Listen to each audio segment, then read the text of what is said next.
자, 오늘은 17장을 볼 건데, 저번 시간에는 이제 약 오르는 얘기를 했었죠. 그러니까 하나님을 믿지 않는, 그러니까 하나님의 구원에 이렇게 상관이 없는 하갈, 애굽의 여종 하갈이라고 할지라도 하나님께서 그를 대우하시는 게 굉장히 엄청났었고, 잘하고 있을 때 하나님이 만나주신 게 아니라 여주인을 너무 괴롭혀가지고 자기의 죄 때문에 쫓겨나다가, 그러니까 여주인을 멸시해서 쫓겨나다가 도망가 있던 상태. 그러니까 브엘라 헤로이에서 하나님을 배웠습니다.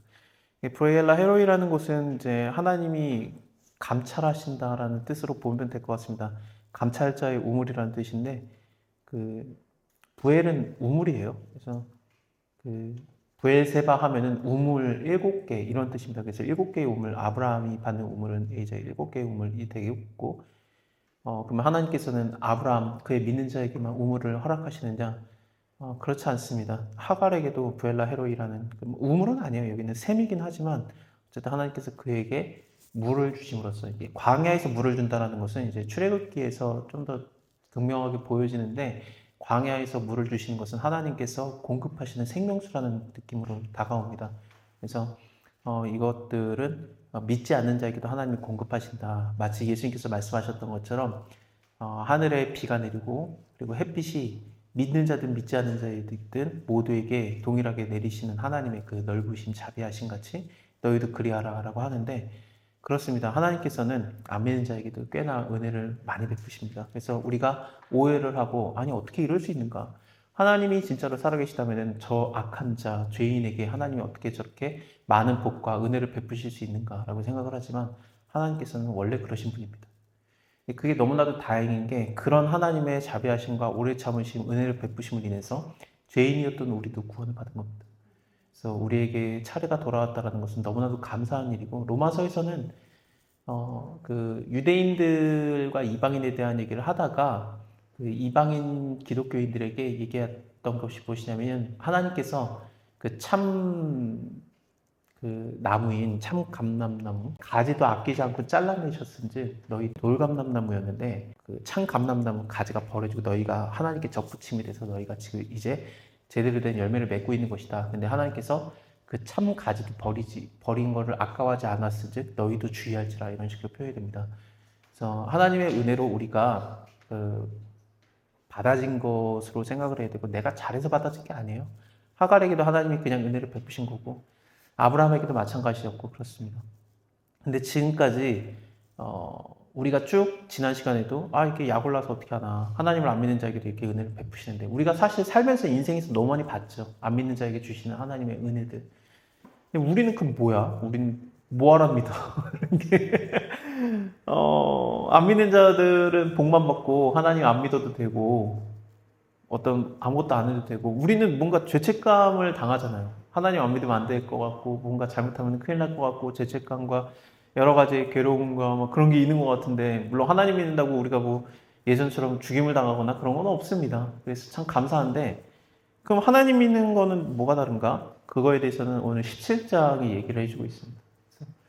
하나님 믿는 자, 그냥 쉽게 말하면 하나님을 우리가 믿는다라기보다는 하나님께서 우리에게 믿게 허락을 하신 자들이에요. 그러니까 하나님을 우리가 믿을 수 있게. 여러분들, 회개하라 천국에 가까우니라 다시 한번 곱씹어 보면 어떻습니까? 회개했으니까 천국에 가까워진 겁니까? 그러니까 내가 예수님을 믿은 게 어떻게 된 겁니까? 내가 회개를 했으니까 예수님을 믿은 겁니까? 그래서 구원받은 겁니까?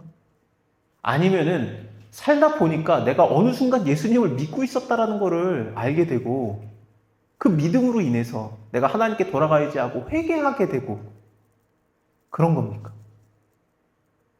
하나님이 우리를 구원하시기 먼저예요. 그래서 우리가 어느 순간 하나님을 믿고 있었어요. 그러니까 회개지, 돌아가다 아닙니까? 그러니까 하나님이 먼저 우리를 부르신 거예요. 그래서 너희를 태초부터 부르신 바 되었다, 택하신 바 되었다, 이런 식으로 표현하면서 내가 딱 나의 행위로, 나의 믿음의 그런 돌아섬으로 인해서 하나님이 나를 그걸 쳐줘서, 믿음으로 쳐주고 은혜를 베푸신 게 아니라, 은혜를 베푸시고 있는 상태였기 때문에 그 죄 가운데서도 우리가 하나님께로 돌아올 수 있었던 겁니다. 마치 갈대아 우르에서 불러서 약속의 땅으로 들어오는 과정을 하나님이 전부 다 인도하신 것처럼, 사실 하나님이 너가 친척집을 떠나서, 본토 친척집을 떠나서 내가 너에게 지신 땅으로 가라, 그거는 갈대아우르에서 말하신 게 아닙니다. 하란에서 말하셨습니다. 근데 왜 하나님께서 하란에서 말씀하셨다라고 안 하고 갈대아우르에서 너를 인도한 여호와라고 말하시는가? 그것은 갈대아우르에서 하나님의 말씀이 정확하게 임하진 않았지만 하나님의 교통하심과 하나님의 인도하심으로 그 가족들이 마음의 감동을 받아서 성령의 감동으로 인해서 그들이 그 지역을 떠나기 시작했고 하나님의 약속의 땅으로 들어오기 시작했던 겁니다. 근데 안 오니까 하나님께서 중간에 말하신 거죠. 우리의 삶은 하나님의 은혜 안에서 이미 부으심을 받고 있었고 그리고 극적으로 우리가 하나님께 돌아서는 순간도 있는 겁니다. 17장에서 아브라함을 하나님이 쭉 부르시고 하나님에게 하나님의 은혜를 베푸시는데 아브라함은 여전히 이스마엘이라는 자를 낳아서 있었습니다. 그래서 이제 86세에 낳았고 99세가 될 때까지 하나님께서 그에게 나타나지 아니하셨습니다. 그 말은 뭐냐면 13년 동안 아브라함이 아마도 하나님을 좀 떠나는 하나님과 가까이 하지 못했던 일이 있었다라고 생각이 됩니다. 그거에 대한 것은 아마도 그 하갈과 그의 아들 이스마엘의 영향을 받아서 여호와 하나님을 온전히 섬기지 못한 게 아닌가라고 추측을 하고 있습니다. 추측을 해도 되는가? 그렇습니다. 왜냐하면 하나님께서 드디어 아브라함이 99세 때 나타나셔서 제일 먼저 말씀하시는 게 뭐냐면은 나는 전능하신 하나님이라. 이 말은 뭐냐면은 하나님께서 지금까지 아브라함에게 말하실 때 네가 땅 포기했어, 내가 너의 땅이 되어주겠다. 네가 보는 땅, 밟는 땅 다 주겠다. 네가 돈 포기했어, 내가 너의 분깃이 되어주겠다. 상급이라. 네가 두려워, 내가 너의 방패라. 그래서 뭔가 아브라함이 없는 걸 채워줬어요.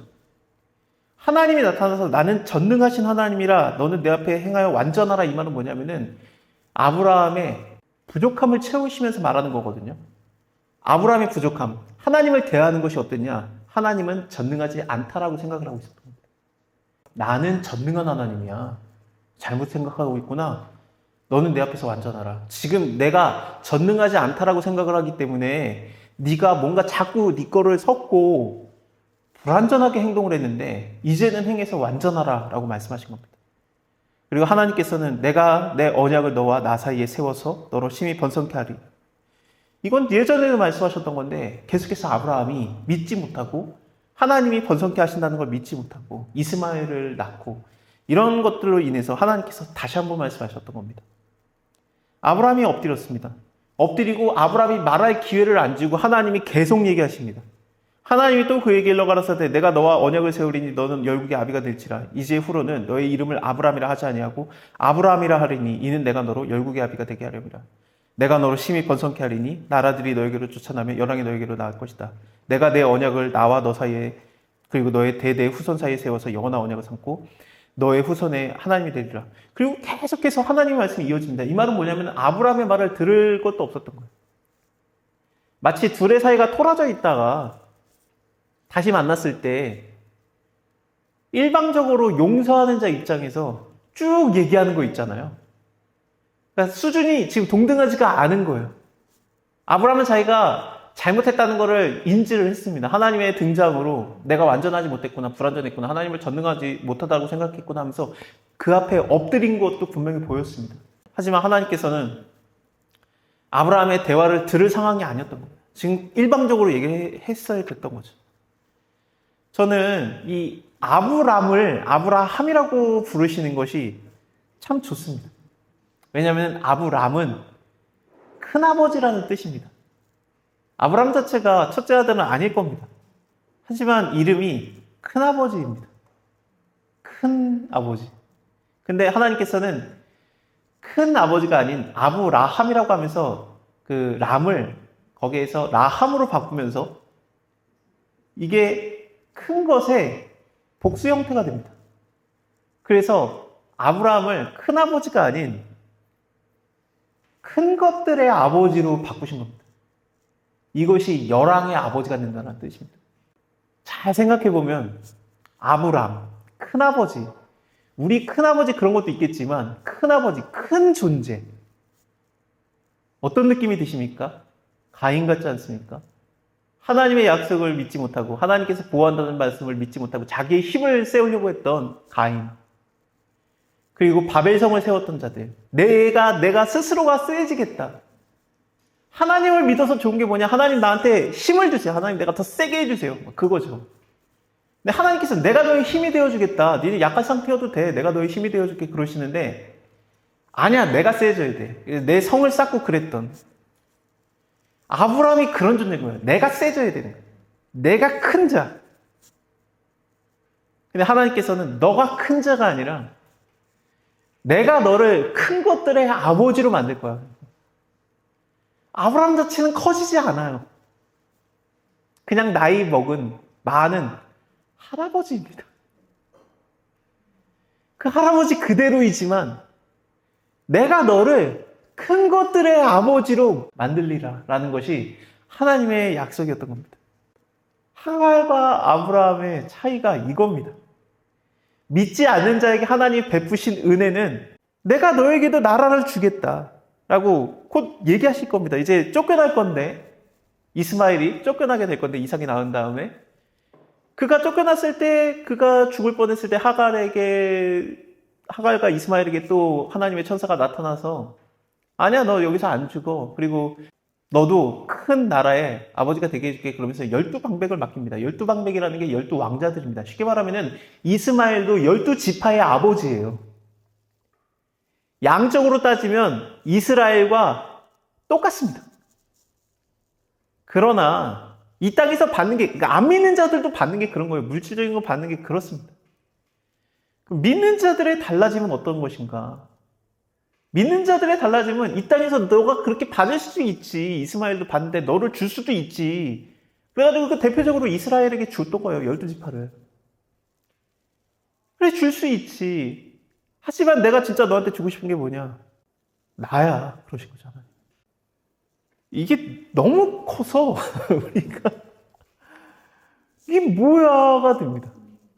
나는 너의 하나님이 되고 너희는 나의 백성이 되고 나와 너의 후손에게 언약을 세워서 그들은 나를 내가 그들을 나의 백성으로 삼을 거야.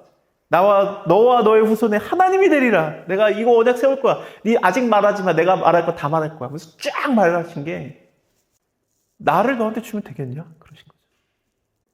제가 굉장히 존경하는 목사님 네 분이 지금 미국에서 한국에 와 계십니다. 어제도 잠깐 만나 뵀는데 그분들이 저에게 베풀어 주신 참 사랑이 참 큽니다.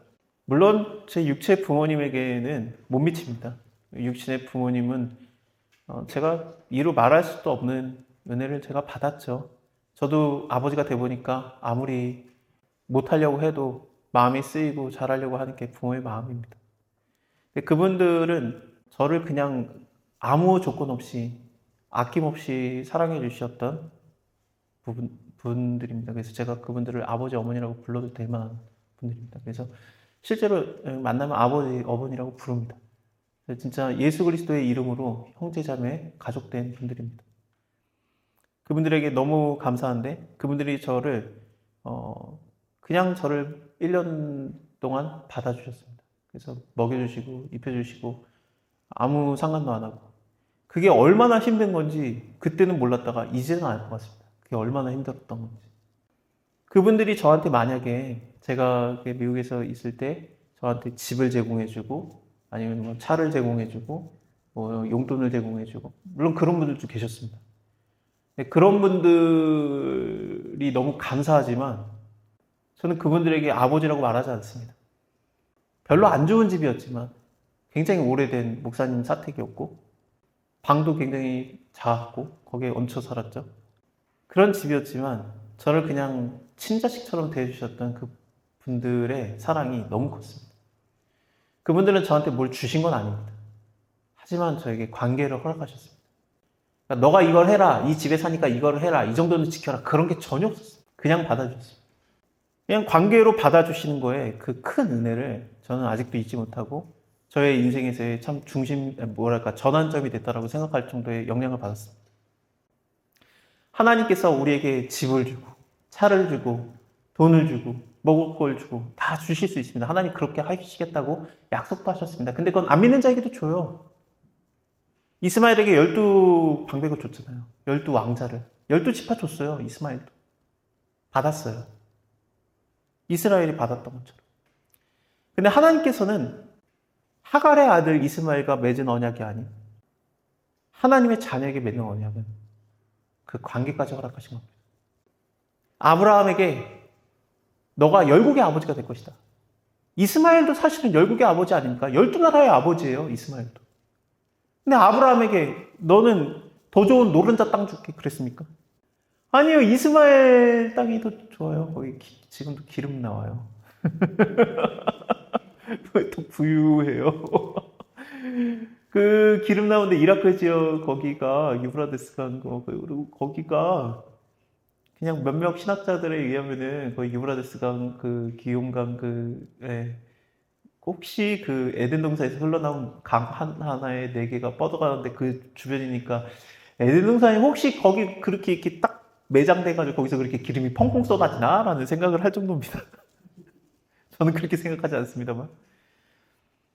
어쨌든 이스마엘이 받은 땅과 하나님의 언약은 내가 너의 아버지가 되어주겠다 그러면서 그냥 급이 다른 걸 주시는데 열국의 아버지가 되게 해줄게. 더 좋은 땅을 주겠다라는 게 아니야.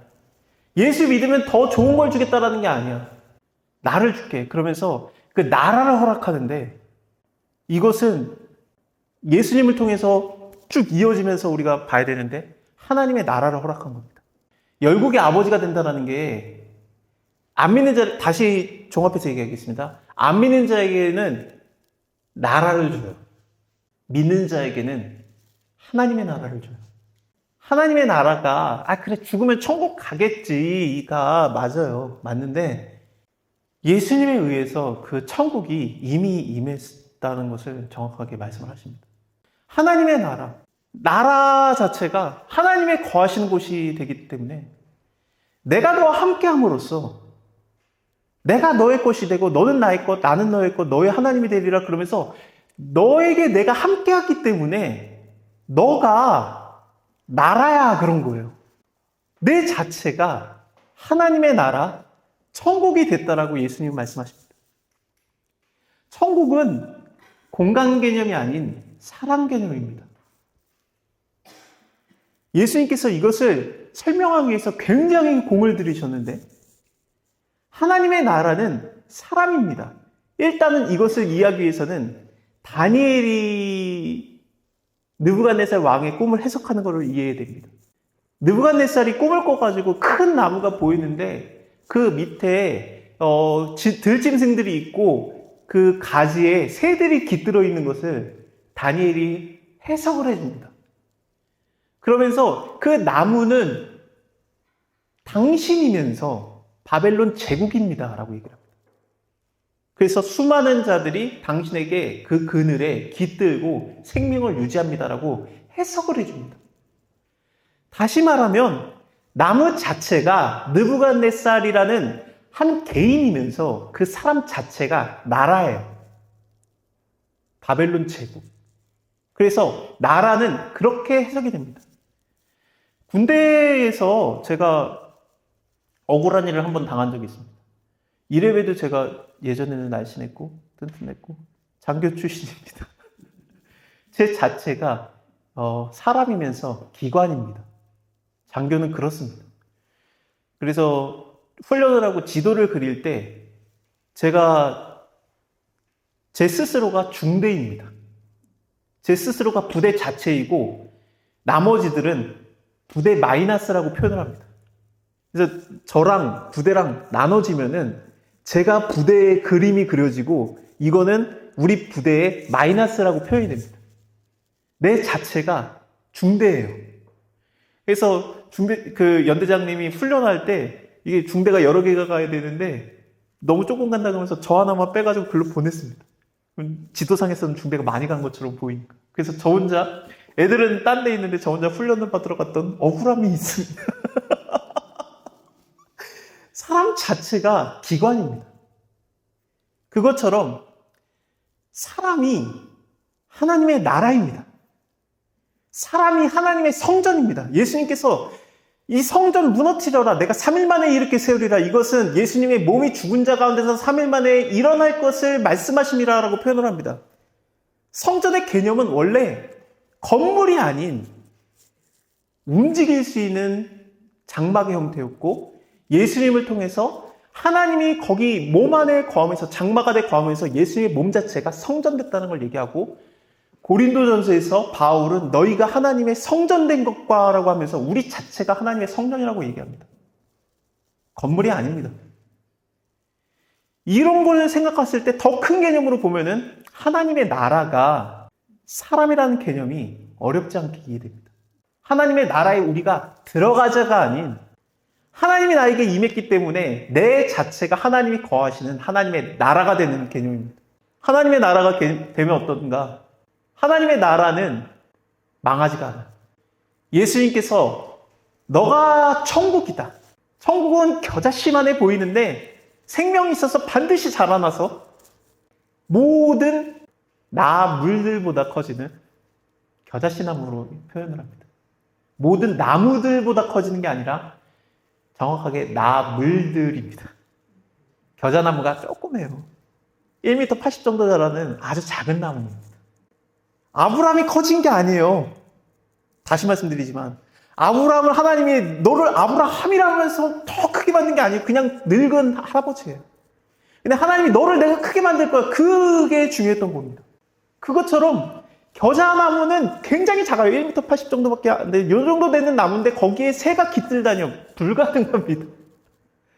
나무가 튼튼하지 않아요. 그냥 그 쌀이나무처럼 생겨가지고 새가 올라오면 이게 푹 그냥 꺼져요.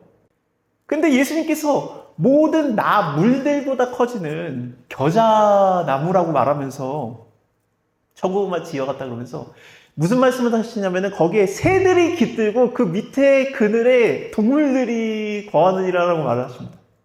말도 안 되는 얘기입니다. 그렇게 큰 나무가 아니기 때문에. 근데 왜 그렇게 말씀하셨을까요? 이거는 유일한 동일 구절인 다니엘서밖에 생각이 안 납니다. 느부갓네살 왕이여 당신이 본 그 나무는 바벨론 제국이면서 느부갓네살 왕 당신입니다. 거기에 나무에 새들이 깃들며 가지에 새들이 깃들며 밑에 들짐승이 거하나이다. 제국을 얘기하면서 말했던 것입니다. 우리가 천국이 됨으로써 하나님의 나라가 됨으로써 너가 작아 보이지 네 작은 거 맞아. 근데 내가 너를 통해서 할 일이 어떠냐? 나 하나님의 나라가 제국이 되게 할 거다 라고 하나님이 약속하신 겁니다. 하나님의 나라가 나를 통해서 이루어지는데 내가 할 수 있는 일은 별로 없습니다. 내가 커지지도 않습니다. 하나님 믿으면 더 잘 살게 된다더라. 그렇지 않습니다. 하나님 믿는데 안 믿는 자와 똑같다. 맞습니다. 근데 하나님의 관심과 언약과 관계 맺음으로 인해서 내 자체는 조그만데 하나님께서는 그거를 제국처럼 사용하시겠다는 뜻입니다. 여러분들이 하나님께 쓰임받는 것이 그런 것입니다. 네가 잘 되고 네가 성장하면 하나님이 쓰셔가지고 엄청난 하나님의 일을 이루고 영광 돌린다. 그렇지 않습니다. 내 모습 그대로, 내 약함 그대로를, 내 무능함 그대로, 내 실패함 그대로를 하나님이 갖다 쓰면은 하늘의 뜻이 땅에서도 이루어지는 하나님의 나라가 됩니다.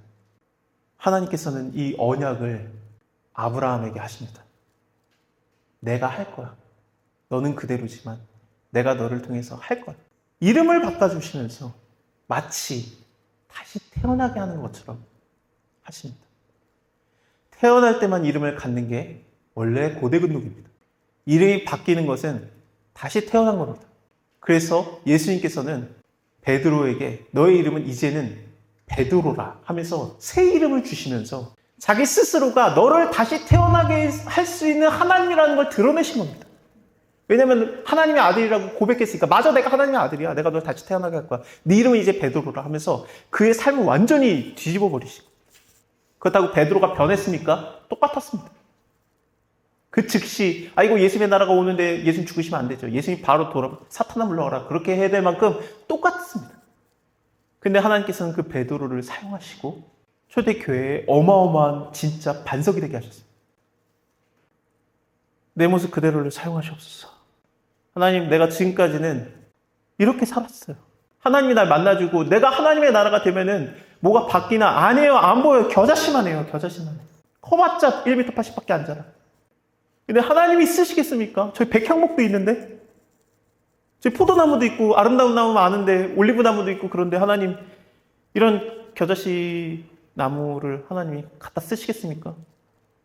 내가 너의 함께함으로 내가 너의 하나님이 됨으로 내가 너의 아버지가 됨으로 내가 너와 언약을 세워서 너의 것이 됨으로 너는 내 것이 되므로 네가 하나님의 뜻을 이루게 하는 하나님의 나라 제국이 되게 하겠다. 그것이 믿는 자 안 믿는 자의 명확한 차이입니다. 하나님께서는 오직 하나만 얘기하셨어요. 내가 이제 너와 관계를 맺겠다. 언약을 세우겠다. 네 후손에게도 돌아가겠다. 뭐 주겠다는 얘기 하나도 안 해요. 언약 얘기만 해요. 하나님의 자녀에게는 그렇습니다. 할례 받아라. 다 그 의미입니다. 너 아브라함 큰 것들의 아버지 내가 이제 더 많이 줄까? 그게 아니에요. 잘라내라. 할례 받아라. 나의 것이 되라. 표적을 남겨라. 너뿐만이 아니야. 너의 가족에 있는 모든 자들도 그리할지라. 아니면 내가 그를 내 것을 안 지겠다. 내가 그를 잘라내겠다. 내 관계에서 잘려나가든 네 것을 잘라서 나에게로 오든 네가 선택해라. 20절에서 이스마엘에게 이르러 내가 너의 말을 들었나니 내가 그에게 복을 줘 생육이 중다하고 그로 번성케 할 것이다. 그가 12방백을 낳으리니 그도 큰 나라가 되게 하려니와. 그래서 안 믿는 자 이스마엘도 큰 나라가 되게 하지만 그에게는 딱히 언약이 없습니다. 바울은 이거에 대해서 굉장히 심플하게 얘기했습니다. 아버지의 유업을 종의 자식이 받는 것은 말도 안 된다. 쫓겨나야 된다. 라고 얘기했습니다. 하갈이 쫓겨나는 것은 옳도다. 이스마엘 쫓겨나야지. 하나님의 약속, 하나님의 유업, 하나님의 나라, 하나님과의 관계는 하나님께서 우리에게 허락한 거지 안 믿는 자들에게는 절대 허락하지 않는 완전한 특권입니다. 그들은 쫓아내는 것이 옳도다. 같이 공유하는 건 안 되지. 너희는 자유자의 자식인지 사라의 자식인지 너희에게는 아버지의 유업을 받는 것이 옳도다. 하나님의 나라, 하나님의 뜻, 예수 그리스도의 모든 것들이 우리에게 유업으로 주어집니다. 하나님의 나라가 임하옵소서라는 것이 이미 이루어져 있고 이제 우리가 기도할 것은 하나님 내 안에 거하시면서 나를 천국으로 만드신 하나님, 나를 하나님의 나라로 만드신 하나님, 나는 겨자씨만 한데 내게 무엇을 원하시나이까? 주여 하실 일 있으면 하세요. 제가 같이 하고 싶어요. 라고 하면은 하나님이 그 기도를 기다리고 계셨기 때문에 자기의 뜻을 내비치시고 내가 너와 함께 동행하자 라는 하나님의 인도함과 음성을 들으실 것입니다. 앞으로 일어날 일이 기대가 되고 한 명 한 명이 왕 같은 자이며 제사장이며 하나님의 거하시는 성소이며 여러분 자체가 제사장이기 때문에 여러분 자체가 성소이며 여러분 자체가 왕이기 때문에 여러분 자체가 하나님이 거하는 나라입니다. 하나님 나라 자체. 여러분들 안에 많은 자들이 그 그늘에 깃들고 쉬고 생명을 얻는 주님의 생명의 나라와 통로가 되시기를 주님의 이름으로 소원합니다.